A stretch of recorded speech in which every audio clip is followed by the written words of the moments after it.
தமிழகத்தில் போதைப்பொருள் நடமாட்டம் அதிகரித்து உள்ளதாக அரசியல் கட்சிகள் குற்றம் சாட்டி வரும் நிலையில் போதைப்பொருள் ஒழிப்பு நடவடிக்கை தொடர்பாக முதலமைச்சர் ஸ்டாலின் சென்னை தலைமை செயலகத்தில் ஆலோசனை மேற்கொண்டு வருகிறார். கூடுதல் தகவல்களோடு இணைகிறார் நமது செய்தியாளர் பாஸ்கர். வணக்கம் பாஸ்கர். இந்த ஆலோசனை கூட்டத்தில் யாரெல்லாம் பங்கேற்றிருக்கிறார்கள்? முழு விவரங்கள் என்ன?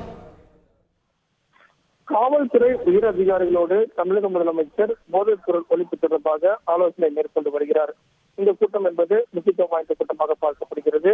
டிஜிபி சங்கர் திவான், சென்னை மாநகர காவல் ஆணையர் சந்தீப் ராய் ரத்தோர், மகேஷ்குமார் அகர்வால், செந்தில் வேலன் உள்ளிட்ட உயர் அதிகாரிகள் பங்கேற்பதன் காரணமாக போதைப்பொருள் ஒழிப்பு தொடர்பாக காவல்துறை ரீதியாக எடுக்க வேண்டிய துறையினர் நடவடிக்கை குறித்துதான் இந்த ஆலோசனை கூட்டம் என்பது முக்கியத்துவம் பெறுகிறது.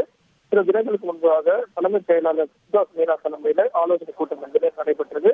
அந்த கூட்டத்தின் வாயிலாக துறை ரீதியாக ஒரு வார காலத்துக்குள் ஒரு அறிவிக்கை சமர்ப்பிக்க வேண்டும், போதைப்பொருள் நடமாட்டத்தை கட்டுப்படுத்துவதற்குண்டான வழிமுறைகள், வழிகாட்டு நெறிமுறைகள் எல்லாம் அதில் பிறப்பிக்க வேண்டும் அப்படிங்கிறதா தலைமைச் செயலாளருடைய உத்தரவாக இருந்தது. அடிப்படையாக கொண்டு தற்போது அந்த ஆலோசனை கூட்டம் தமிழக முதலமைச்சர் தலைமையில இந்த ஆய்வுக் கூட்டம் என்பது ஆலோசனை கூட்டமாக நடைபெற்று வருகிறது.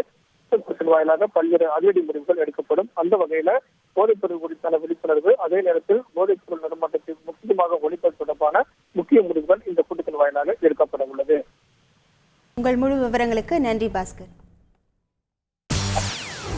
செய்திகளை உடனுக்குடன் தெரிந்து கொள்ள உடனே சப்ஸ்கிரைப் பண்ணுங்க.